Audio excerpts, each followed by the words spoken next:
Hey Jay, how's it going?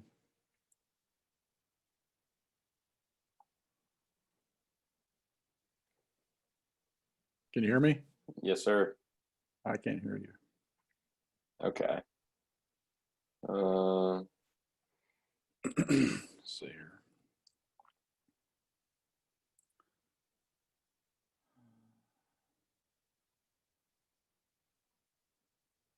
can you hear me now? No.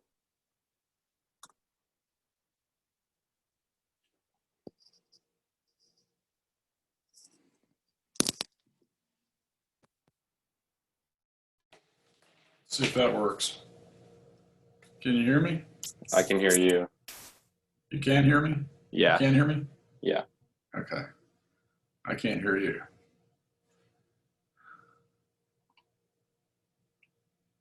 Let's see.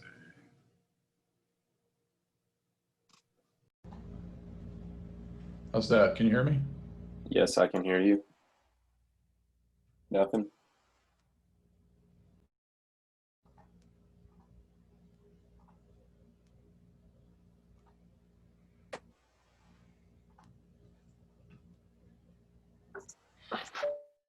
So,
hello? Okay, can you all hear me now? Yes, I can hear you. Yes. Melissa, how's it going? Are you there? All right, well, pardon the delay getting started here. I'm averaging about 3 or 4 minutes each time I do this, but eventually I'll get the hang of it, hopefully.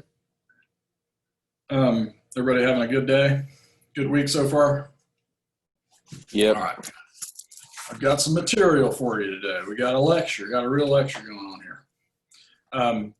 And I'm looking in the opposite direction because I'm looking at my screen and I've got a picture of you here. So when you talk, if I look over here, I'm trying to pretend like I'm looking at you, but I'm actually looking at you on the screen.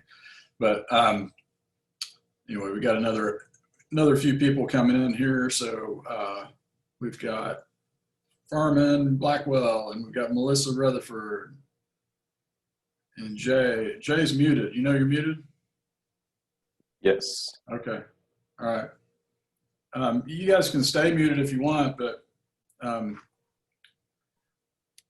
get started here in just a second. I had to get a cup of coffee, another cup of coffee. All right. Melissa, if you can hear us, I'm assuming you can hear us. But if you don't want to turn your webcam I can hear you. Okay, good. All right. You still in Houston? Yes. Great. All right. All right. Well, let's talk about, this week I wanted to talk about indigenous peoples in North America. And since it's historical geography, I want to talk about indigenous peoples as the very first Americans arriving a long time ago, and maybe discuss a little bit of archaeological sorts of evidence, interesting questions about migration, and then on tomorrow we're going to look at the Columbian Exchange, and we'll continue to talk about American Indian sort of material culture regions during the rest of the week. And we may have time on Thursday to get into the Norse. I at least want to, mention the Norse.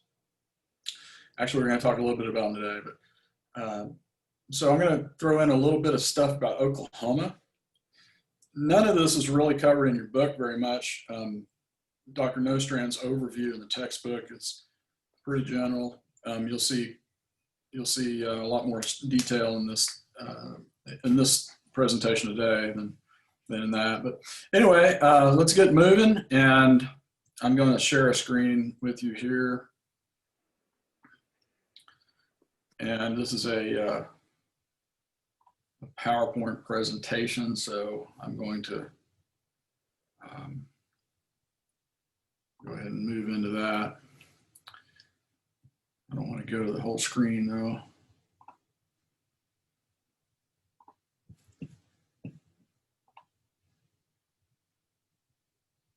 Let's see here.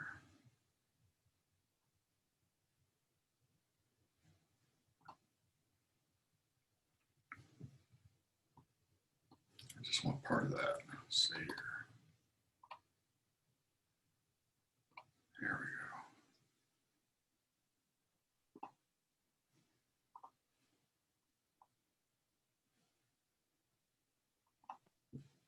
Okay. Oh, this is cool. All right, we'll do this.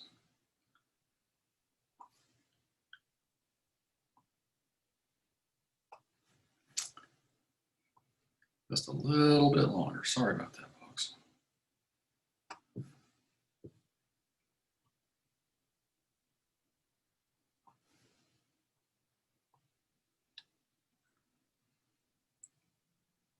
Okay. Something like that. Can you see that?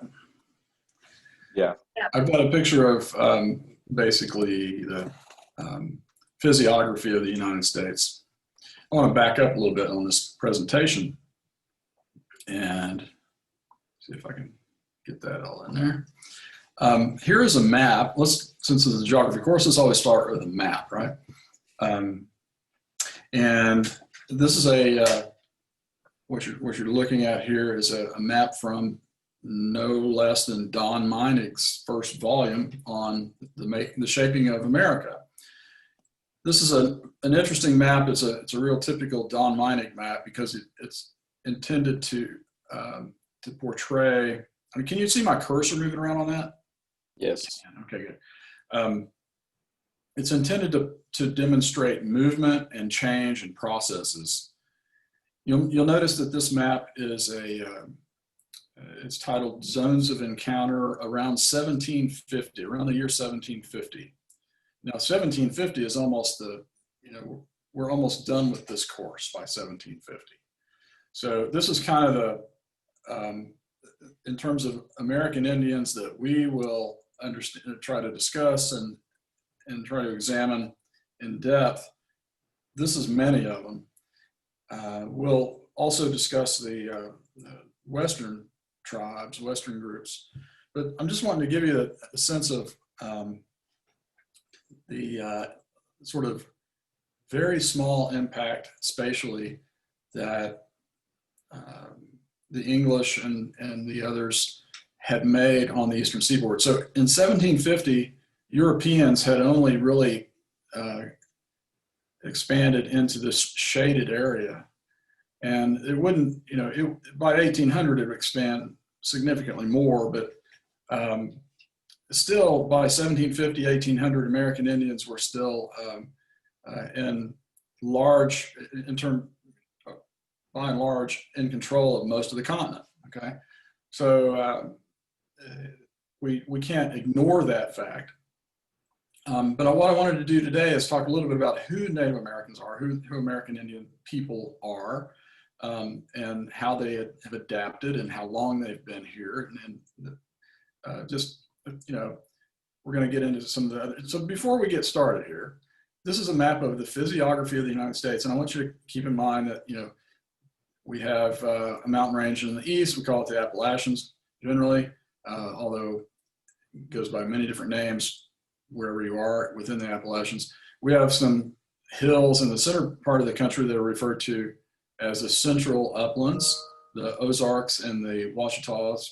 And then we have the Western Mountains. And these include some huge mountain ranges, the Rockies, of course, the Sierra Nevada, the Cascades. The Cascades are up here in the northwest part of the United States. The Sierra Nevada are along the California-Nevada boundary, generally in eastern California. And the Coast Ranges are another range that follow the Pacific coast. They're associated with faulting, so on. Then in the interior, between the Rockies and the Sierras, we have the Basin and Range country, which is made up of many smaller ridge, mountain ridges and valleys, broad valleys. So there are those mountain ranges, and then in between we have the central lowlands, and the central lowlands, include everything east or everything west of the Appalachians toward the Great Plains. And the Great Plains is actually one of my favorite regions. The Great Plains is high in elevation, but it's not mountainous, and its western extent is pretty easily to define. Easy to define. You go to the Front Range of the Rocky Mountains. Its eastern boundary is a little less easier to define, but we can define the plains generally by elevation above sea level. So just a little bit on the physiography. And if you can see this area around the Great Lakes, this area around the Great Lakes and north of the Great Lakes up here in what is today Canada, is referred to as the Canadian Shield area. And this is an area that where most of the good soils were moved away during the last continental glaciation. So you probably know that the Great Lakes were created by glaciers, the melting glaciers, and the areas in this part of North America, the land was largely flattened and scraped away during the last ice age. All right, another very general map here. So we're going to go from general to specific, right? General to specific in terms of American Indian populations. I don't know if you can see me talking or not here. This map is one about the most simple map of American Indian culture groups that I've ever found, and it was done by a friend of mine. But it's a nice way to kind of begin to learn the geography of American Indian cultures in North America overall. Okay, so we have number one. This is an area that's sometimes referred to as the northeastern woodlands. And, it's hard to say that, Nebraska and Iowa is the Northeast, but it's that sector of the continent that refer to as the northeastern woodlands. And then in the American South, we refer to as the Southeastern Complex, or the Muskogean Complex for the name of the predominant linguistic group in the South, Muskogean. And in the Great Plains, of course, we have the Plains Indians. And you'll notice that on the key here, you'll see interior hunter-gatherers, plains bison complex, and basin and plateau. So the yellow shaded area is the area of the Great Plains, and this is where the Plains Indians had their domain. And the Basin and Range people were more sedentary. They were often people who collected nuts and maybe hunted smaller game which was available in the Basin and Range country, drier, more formidable climate. And then the desert groups and the highland groups. In 6A, we have the Pueblo and the Navajo complex, Pueblo in New Mexico, and Navajo throughout this area. There are a few other areas you can see that sort of the Pima country, or Pimaria, in southern Arizona, a significantly interesting culture group. And then California and the Pacific Northwest. So The Northwestern Coast tribes are, you probably have some knowledge of them. They're sedentary peoples, lived in villages and engaged in hunting and gathering, and not much, fishing and I should say marine mammal hunting, and not necessarily much farming, but a very rather high density population for people who's depended on marine mammals and fishing. California, California was made up of a lot of different smaller groups, and much of the Central Valley of California and the mountains of California were occupied by groups that had not developed the technologies to the extent that most of the others had. So they're actually rather small groupings of people with low technology. They were able to live off the land quite well, but they were not very well politically organized. Okay, so that's about the most general map. Let's go to a little bit more specific. You might notice also that the regionalization of American Indian groups kind of follows an environmental regionalization in the United States. So let's look at if you look at this map, this is a map of the sort of the physiography of the United States, and it's kind of similar. You have there's sort of the southern Indians associated with the Gulf, the Atlantic coastal plain, as well as maybe the southern Appalachians. The mountains in the interior for the northeastern woodlands, the Great Plains Indians, of course, and then groups like the Basin and Range people, the Northwest Coast, California, Southwest. Well, here's a much more detailed map of American Indian culture groups with those same regions showing up: the northeastern woodlands, the southern complex or southeast, basically the southeast division of the eastern woodlands and the northeast division of the eastern woodlands. What's the difference there? Not a huge amount. The southern Indians were united more in linguistic and culture, and I'm going to this is important, so keep this in mind. The southeastern Indians are somewhat considered to be the heirs of a culture complex that can be traced back to the Valley of Mexico. So the southeastern woodland, the southeastern Muskogean complex had different, they had connections in terms of agriculture and religion to the Mississippians before them, who were affected by influenced by the people in Mexico, the Aztecs and the Olmecs and the predecessors to them.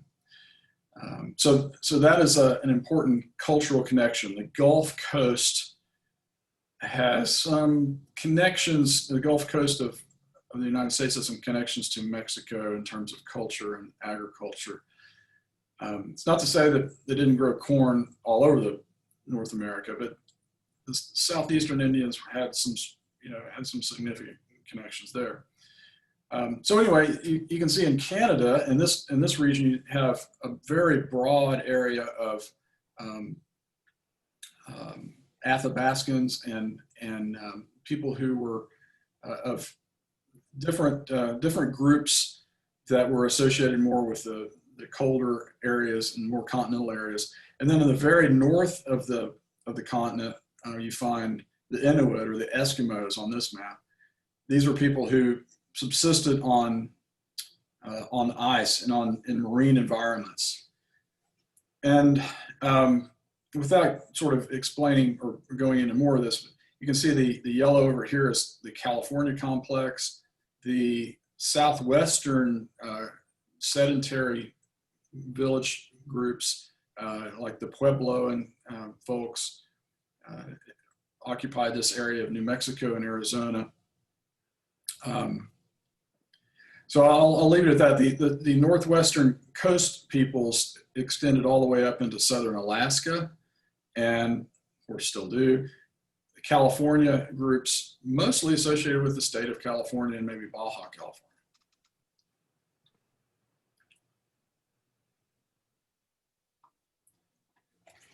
This is a map that shows the subsistence forms of native peoples, indigenous peoples of North America, or at least of the United States.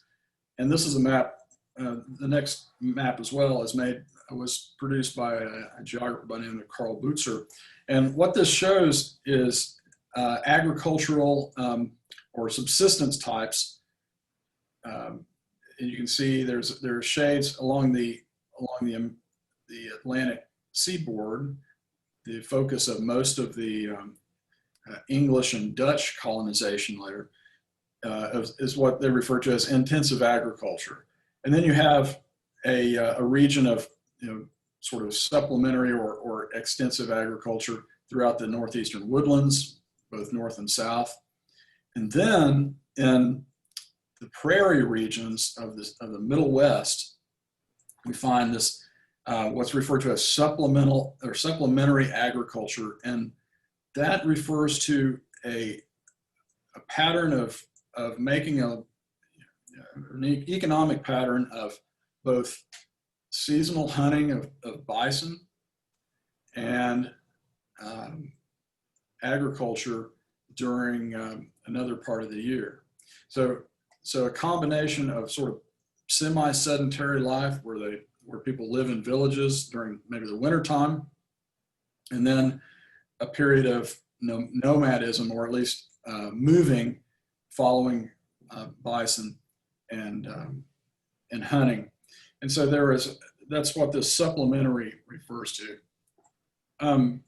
Then the Great Plains, well-known buffalo hunters, the people who subsisted almost entirely on the bison throughout much of the year, even though during the winter times they typically camped for at least a while.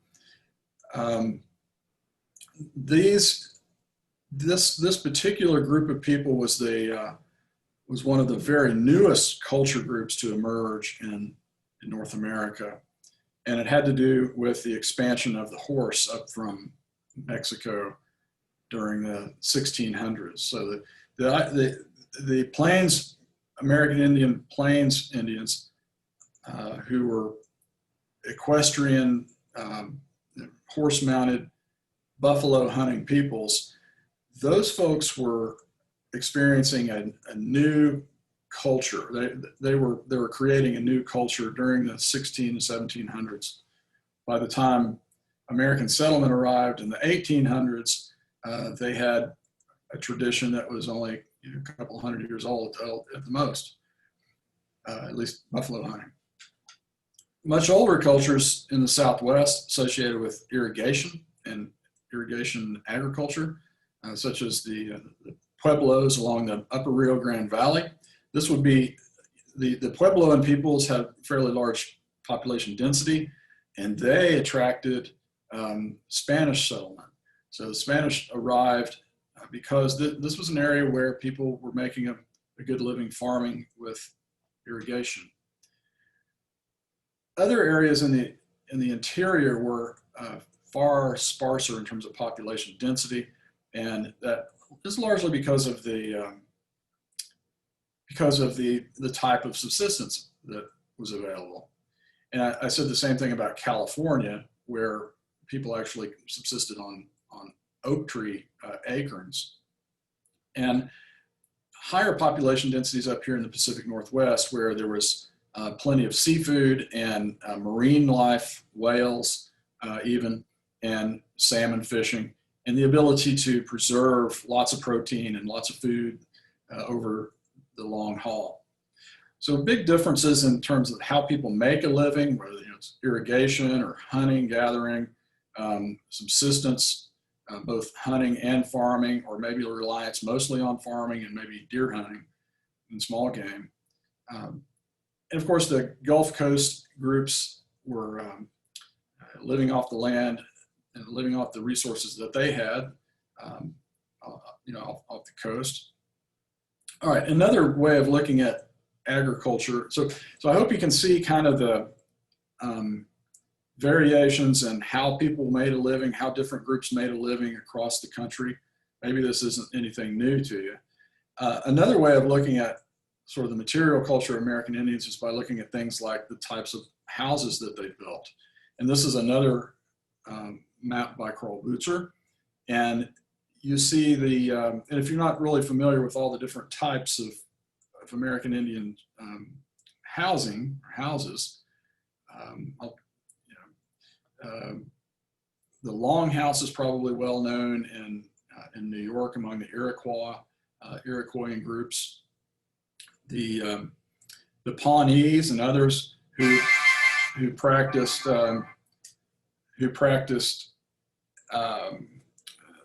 supplementary agriculture, they lived in earth lodges during the wintertime and went off to teepees during the hunting season and during the season of war and raiding, spring and summer and fall. So they would also often come back to the river valleys where their earth lodges were located, often in the Missouri River drainage. Hide teepees for the most mobile of people, the Plains Indians, and again, most Plains Indians also, practice some sedentary, although they may not have earth lodges. The most substantial and permanent housing is found mostly in the Pueblo region in the Southwest, and in addition to that, the bark houses and the communal plank houses of the Pacific Northwest were very substantial as well. So, there are a lot of different types of American Indian house construction. Of course, the most famous is the teepee, but the teepee really wasn't that significant over, broad areas. Wigwams, the term wigwam is kind of like a teepee, but typically made with bark. So it's a little bit more permanent, not mobile. Okay, so the American Indians. We're halfway into the sort of the lecture here. Why do we call them American Indians? Are they Native Americans? Well, I once had an anthropology professor who said, there are no Native Americans. And I thought that was pretty brave.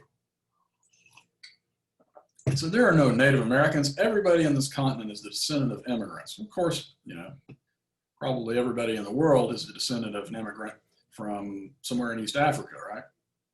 But anyway, the map here, this is a strange looking map. You see North America and then Europe over here. This is a view from the North Pole, basically. And then here's Asia. Now, if you can see this, what you're looking at is kind of the central part of Siberia, northern or Central Asia, and it's believed that the peoples of Central Asia were the sources of most of the Native American peoples who migrated into North America over this. Within sort of in this region. This is, of course, the Bering Strait between Alaska and Siberia. And these folks migrated during the last ice age, if not earlier, okay? Now, most of us think, okay, well, what was going on during the last continental glaciation, which was, began to end, about 12 to 14,000 years ago? Most of the northern continents, Asia, parts of Europe, Asia and Canada and much of North America were covered, like Greenland is today, in large, massive continental ice sheets. And of course, the Arctic Ocean was covered in ice. Now, because of that amount of ice on top of the continents, sea levels were reduced.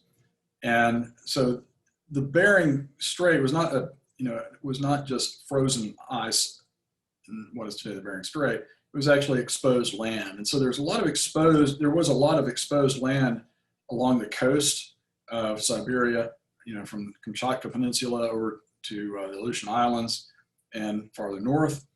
So more than likely, people didn't migrate over ice; they migrated over land, probably land close to the sea, where there were, where there was game, where there were seafood, and also where the presence of the ocean allowed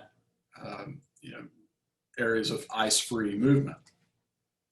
Now, if we look at a little bit more sophisticated map of North America and Northwest Asia, it might look something like this. So here's the areas that are in blue are supposed to have been actually covered by ice, covered by glaciers. You'll notice that even though the Bering, Beringia, some people call it Beringia, even though Beringia was an exposed landmass, there really wasn't a huge amount of ice covering Beringia. And some hypothesize that there were even enough gaps in the continental glaciers to allow movement between the glaciers.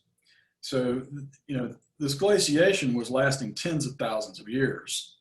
And once it began to break up, maybe 14,000 years ago, maybe earlier, 16,000 years ago, there was access between Siberia and North America. Now, why would people want to start migrating through the ice, through these areas that might have just recently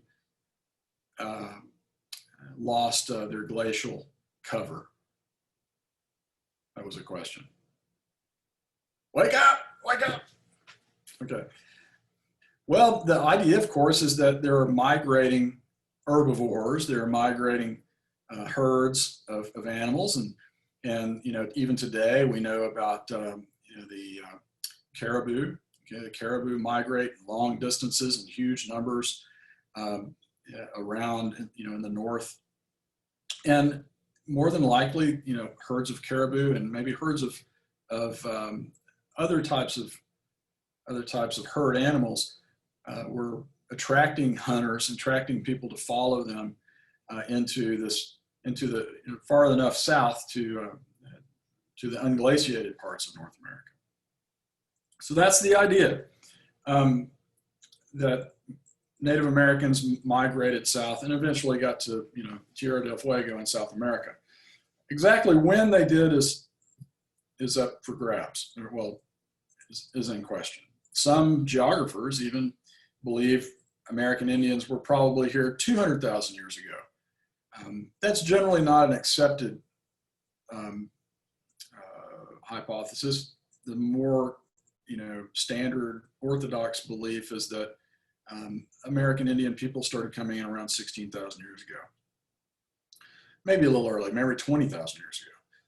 But genetics and RNA research has allowed us to identify about 3 different waves, 3 different migrations from Siberia and from the Arctic into North America.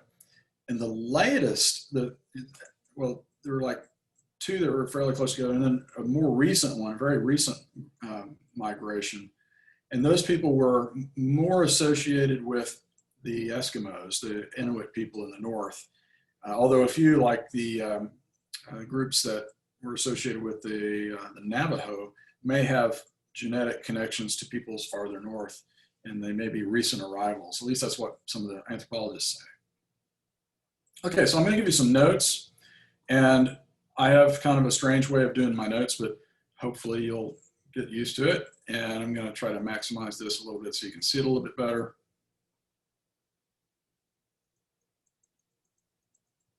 Okay, as good as I can do. And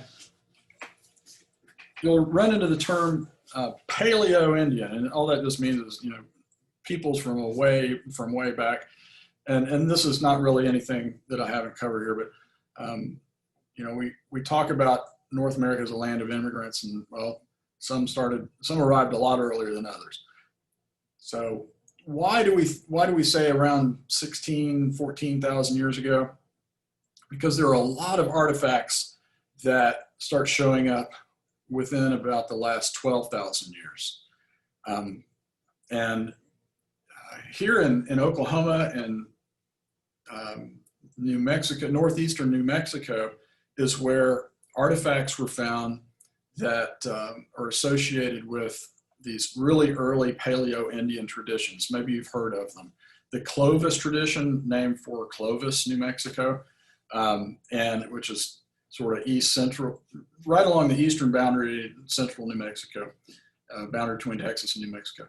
And the Folsom tradition, which is up in northeastern New Mexico. If you've ever been to Clayton, or maybe if you've gone to Capulin Volcanic National Monument, Clovis is right near that. Excuse me, Folsom is right near that. Well, these are the places where archaeologists discovered these typical style spear points from about 13,500 years ago for Clovis. And then they got a little bit more sophisticated looking. I've compared them, I can't tell the difference, but with the Folsom tradition around 10 to 11,000 years ago. So these are pretty common spear points that were indicative of bison hunters, and not just your typical American bison like we're used to. These were archaic bison. These were bigger, and they had long horns, and they were more than likely moving as herd animals, just like bison did in the 1800s, 1800s. So we've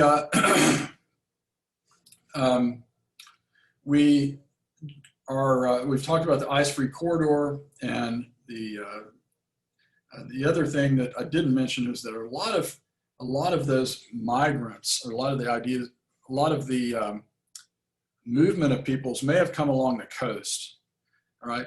So if the sea level is reduced by 100 feet, then that's going to expose a lot of seacoast, which would have been easy movement for immigrant, people following coastline. And of course, today that's all covered up with ocean, because ocean levels rose again. So as sea levels rose, those archaeological sites are gone, or at least they haven't been discovered yet. So there may be a lot of archaeological evidence of people's migrating that's just underwater now. How many of you ever heard of the Pleistocene overkill hypothesis? What's the Pleistocene? Hey, Melissa, are you there?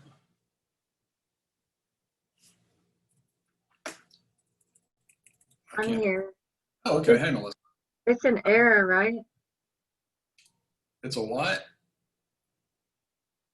It's a time span. Yeah, the Pleistocene. Yeah. Well, it's this period that we're talking about, around the last,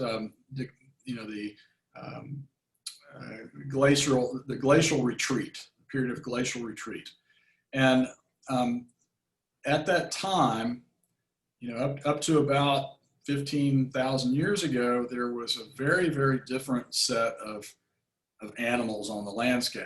There were all sorts of very large, we're familiar with mammoths and mastodons, and the geography department here we have a mammoth in our building, a mammoth skull. And so we had mammoths here in Oklahoma. But in addition to those what we think of as prehistoric mammals, we had camels, we had giant ground sloths.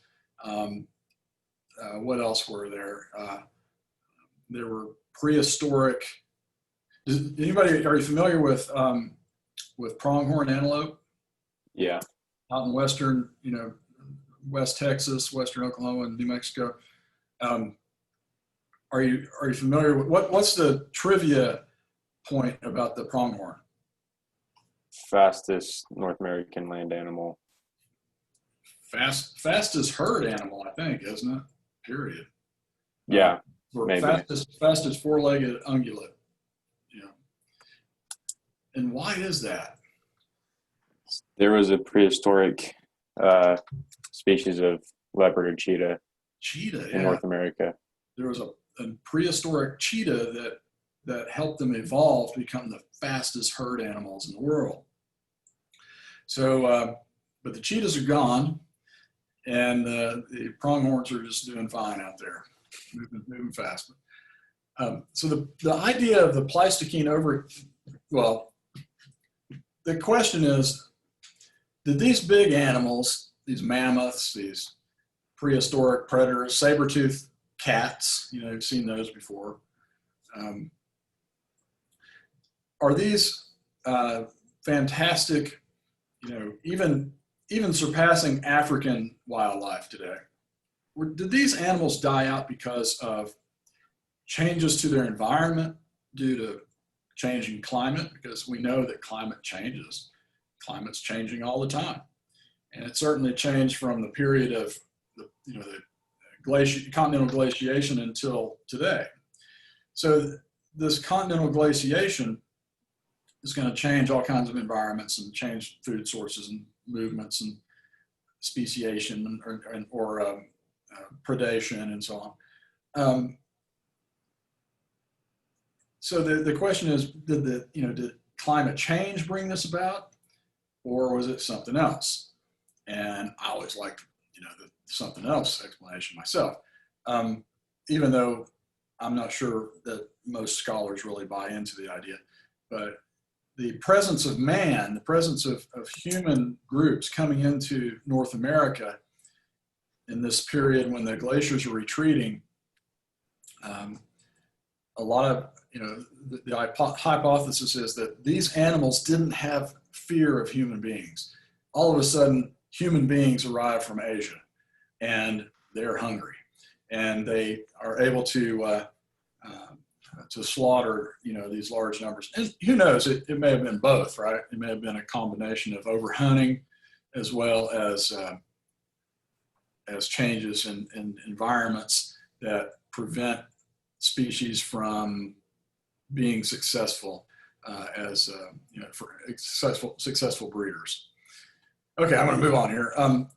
Now there's a period between the arrival of human beings into North America and the present. There's this period when there's a serious change in average temperature.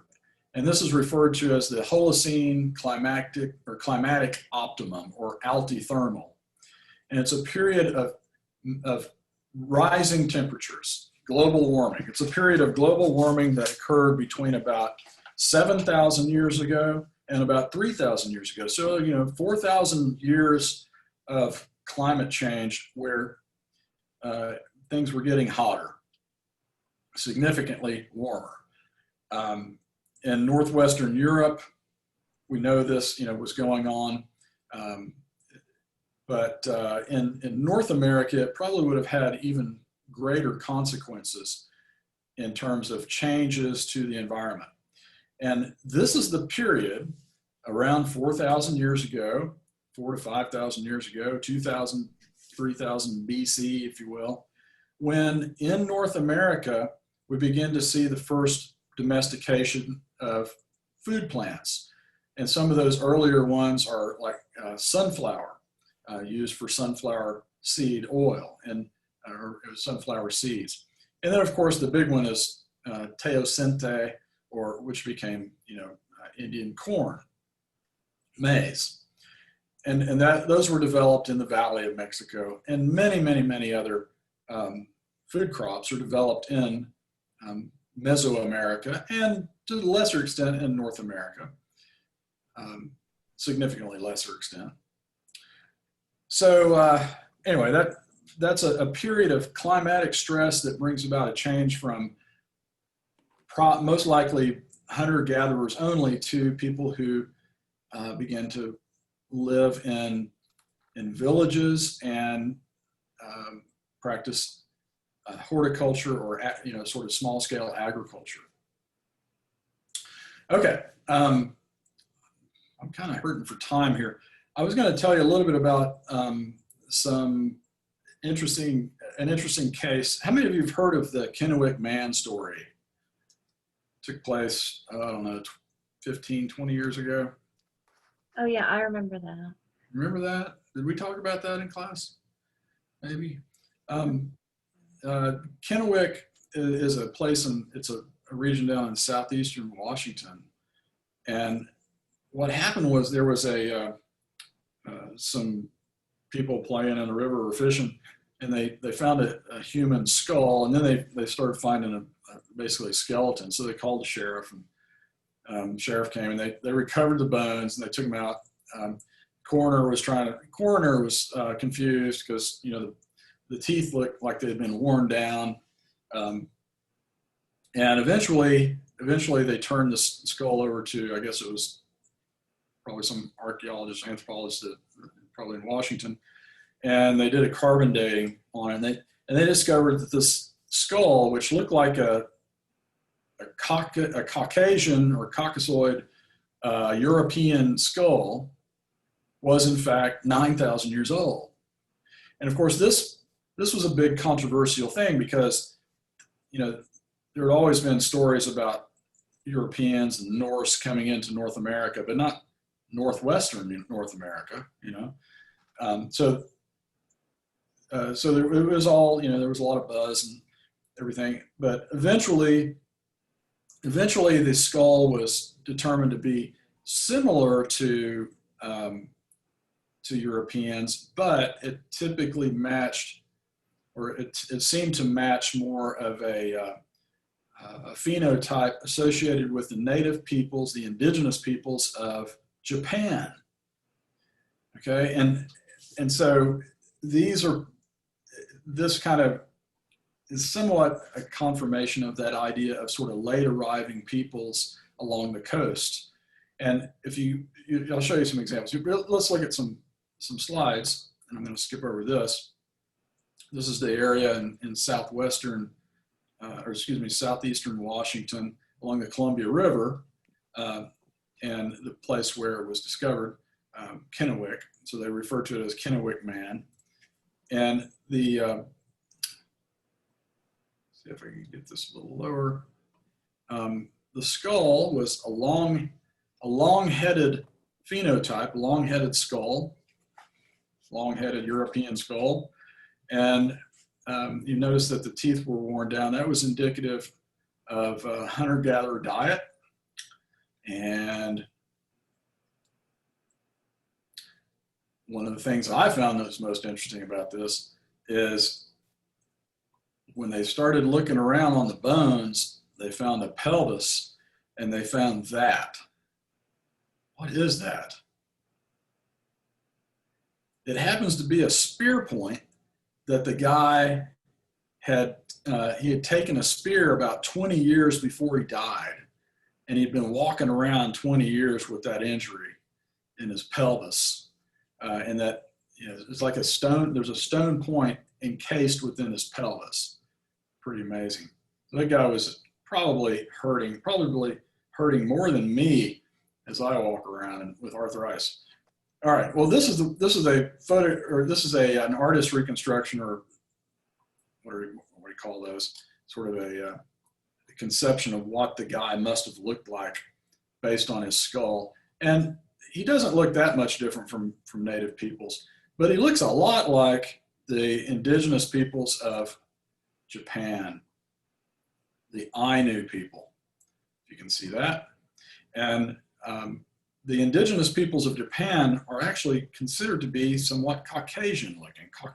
They're not as Mongoloid looking as Japanese people, and so or Korean people. So they are apparently some lost group from way back. All right, I'm going to go back to the earlier slide, and I think I'll save this for next time. I think this is probably a good place to leave off. But just keep in, and I'll start with this next time, tomorrow. Keep in mind that American Indians lived throughout North America at the time of the arrival of Columbus. They were not necessarily associated with one region the entire time. American Indian peoples migrated all over the continent. They they expanded, different groups expanded and contracted. Most American Indian cultures have stories of migrations, old migrations themselves. Like a lot of the Plains Indians will trace they have oral traditions that say they were at once maybe along the Atlantic seaboard, and at some point they migrated west or migrated from the north. So there are, people are not, when I show you that map of different cultures, people were not necessarily associated with those places forever. It was a dynamic continent with dynamic population movements. And so we'll come back next time and we'll talk about some archaeological sites here in Oklahoma that are kind of associated with those places. And we'll continue on talking about the regions and the ways Native peoples got along around 1492 or around 1500 when we began to have a better record, better understanding, more like 1600, 1700. All right, y'all have any questions at this point? I have a question about the dating. BP is before present, but is BP going to be the standard measuring of time? Yeah, BPE is what a lot of people say, before the present era or something. Yeah. BC, before current era, BCE. Okay. Well, I like to say BP because you say BCE, well, that's confusing. Yeah. So BP, before present. Thank you. What about the notes? Like, can we get is there going to be a copy of that? Do we need to? Because I couldn't write it down as fast as you were changing them. Oh, this will be available to you. You can stop and start it. Okay. Okay. Okay. All right.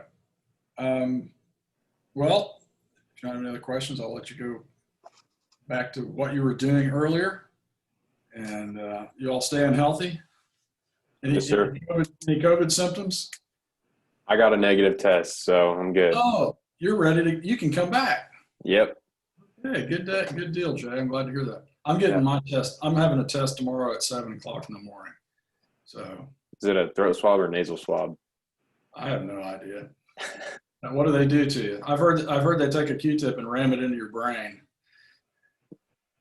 A long Q-tip, one of those wood Q-tips, right? It's disgusting. It is. Melissa survived COVID already, right? Yes, but my son got it. And then now I'm sick again. So I don't know if I have it, but I've got something. So who knows? You're kind of fading in and out. I can't really understand what you're saying, Melissa, but we're glad I'm alive. You're alive. You're with us.